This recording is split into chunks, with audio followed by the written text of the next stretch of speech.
श्री राधे निताई गौर हरि बोल। जय राधा मुरारी मोहन की जय, जय राधा गिरिधारी की जय।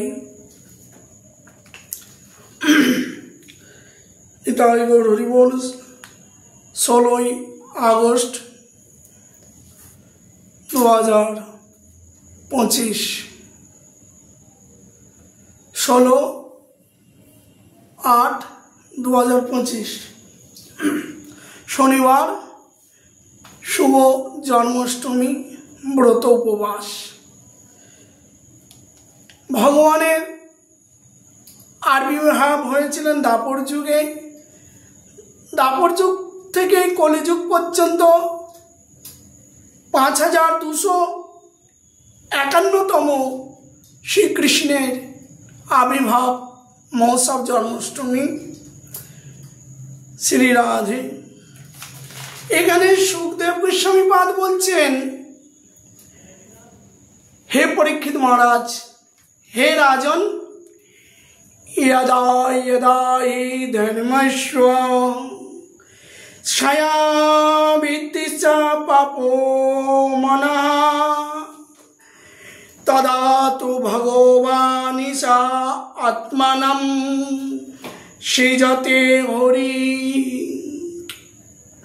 हे राजन, यदा यदा हि धर्मस्य, যখন ধর্মের ক্ষয়প্রাপ্ত হয়, অধর্মের বৃদ্ধি হয়, বৃদ্ধিশ্চ পাপমানঃ, পাপ বৃদ্ধি হয়, অধর্ম বৃদ্ধি হয়, তখন ধর্মের নিয়ন্তা ভগবান শ্রীহরি তিনি গোলক হইতে ভূলোকে তিনি নেমে আসেন। নেমে এসে অসুরাদি সংহার করেন। তদা তো ভগবান নিশা, সেই নিশা ভগবান আত্মানম সৃজতে হরি, নিজেকে নিজে সৃজন করে, সৃষ্টি করেন, তিনি আবির্ভূত হন, দস্যুগণকে বিনাশ করে সৃষ্টিকে পালন করেন। সুখদেব গোস্বামী বলছেন এই কথা। ভগবান এবং গীতাতে নিজেও বলেছেন অর্জুনকে, यदा यदा हि धर्मस्य ग्लानि भवति भारत अभूतनम् अधर्मस्य तदात्मानं सृजाम्यहं परित्राणं साधूनां विनाशाश्च दुष्कृतं धर्म संस्थापनार्थाय सम्भवामि युगे युगे। हे अर्जुन, যখন যখন ধর্মের গ্লানি হয়, অধর্মের প্রাদুর্ভাব ঘটে, তখনই আমি ধরাধামে অবতীর্ণ হই। সাধুগণকে আমি রক্ষা করি দস্যুর হাত থেকে।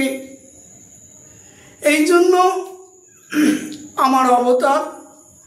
ধর্মকে সংস্থাপনা করি ভক্তের হৃদয়ে পুনরায়।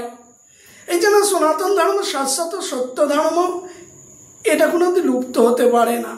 যখনই প্রায় লুপ্ত প্রায় হয়, তখনই ভগবান তিনি অবতীর্ণ হয়। তাই এই দাপরে শ্রীকৃষ্ণ রূপে স্বয়ং ভগবান ধরাধামে অবতীর্ণ হয়েছেন।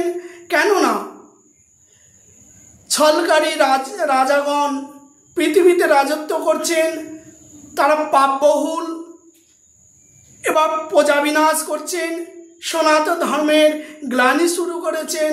এই জন্য ভগবানকে আসতে হয়েছিলেন। শ্রী রাধে। তাই আপনারা শ্রীকৃষ্ণের আবির্ভাব তিথি ব্রত করবেন। 20 কোটি মানে 20 কোটি একাদশী কেউ যদি করেন, ব্রত উপবাস করে, নির্জলা উপবাস, সেই যে ফল, এক কৃষ্ণ জন্মাষ্টমী ব্রত উপবাস করলে সেই ফলকে আপনারা প্রাপ্ত হবেন। এটা কোথায় আছে? ব্রহ্মবৈবর্ত পুরাণে লেখা আছে। এতই মহিমা। এই জন্য যেমন আমরা একাদশী ব্রত পালন করি, সেইভাবেই আমরা পালন করব। অনেকে একবার উপবাস করে পারে না, তারা রোগী বালক, তারা একাদশীর ন্যায় অনুকল্প করবেন, ফলাহারি আহার করবেন, রাত 12টা মধ্যরাত্রে অভিষেক করবেন। অভিষেকের পরে অনেকে আবার অভিষেকের পরেও কিছু অনুকল্প করেন। কিন্তু দেখেন, খবরদার, আমার কাছে অন্তত 10 জন প্রশ্ন করেছে যে আমরা মধ্যরাতে অভিষেক করলাম, সেই ভগবানের চরণামৃত কি পঞ্চামৃতদের স্নান করাই? এই চরণামৃত জল কি পান করা যাবে? চরণামৃত, আচ্ছা দেখেন, হরিভক্তি বিলাস একাদশী মাহাত্ম্যের সব জায়গায় লেখা আছে, একাদশীতে যেমন ব্রত, অর্থাৎ ব্রততে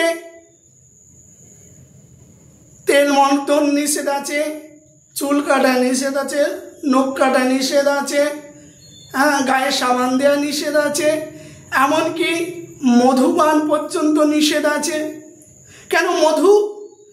এই মধুমাক্ষী অনেক ফুল থেকে সঙ্গ করে, শুধু জুঁই, চামেলি এইসব ফুল থেকে না, তারা ভুট্টা ফুল থেকে শুরু করে, ধানক্ষেত্রে সেখানে যায়, ধান থেকে, তার ফুল থেকে মধু সংগ্রহ করে, গম থেকে করে, এমনকি সর্ষের ফুল সেখান থেকে মধু সংগ্রহ করে। তাহলে বিচারে যদি মধু তো ব্রত হানিকারক, কেন? ওই যে ফুলগুলো ওগুলো পঞ্চশস্যের ভিতরে পড়ে, সেখান থেকে মধু সংগ্রহ করে, মধু সংগ্রহ করে সেই মধুর দ্বারাই আমরা যদি পঞ্চমৃত বানিয়ে ভগবানকে অভিষেক করি, সেই মধু যদি পান করি তাহলে ব্রত নষ্ট হয়। এই জন্য আপনারা অভিষেক করবেন, অভিষেকের চরণামৃত রেখে দেবেন, তারপরের দিনে যথারীতি সময়ে পালনের সময় আসলে ভগবানের মহাপ্রসাদ মুখে দিয়ে আর ওই চরণামৃত মুখে দিয়ে চরণামৃত সম্মান করবেন।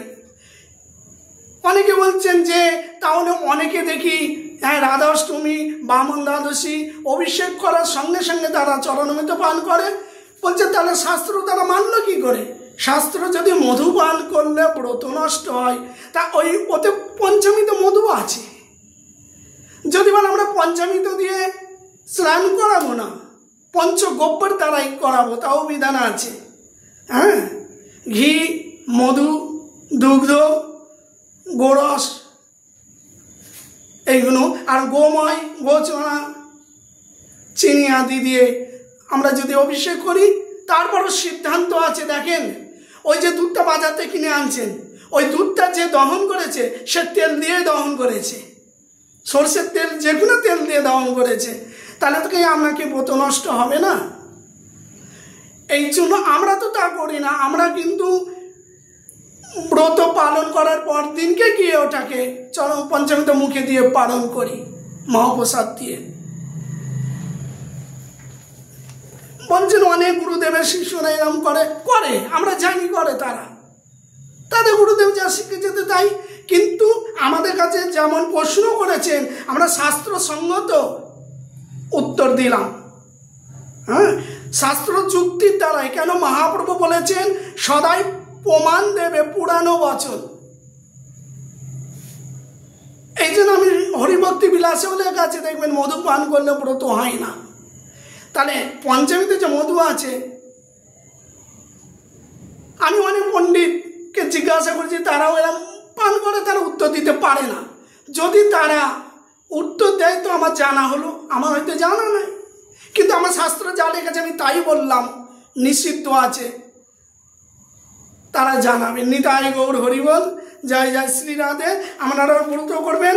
আর ব্রতের পালন 17 তারিখে, আগস্টের 17 তারিখ রবিবার, ভারতের টাইমে 9:30 মধ্যে ব্রতের পালন। মথুরায় সূর্যোদয় 5:55, কলকাতায় সূর্যোদয় 5:17। এই হিসাবে আপনারা সূর্যোদয়ের পর থেকে ব্রতের পালন করবেন, তাহলে আপনারা পূর্ণ ফলের অধিকারী হবেন। আর কিন্তু এর ব্যতিক্রম যদি করেন, ওই যে, তাহলে তো দিনে দিনেই তো আপনারা পালন করে নিলে ব্রত নষ্ট হয়ে যাবে। ব্রত পরের দিনকে কিন্তু পালন করবেন। শ্রী রাধে নিতাই গৌর হরি বল। জয় জয় শ্রী রাধে।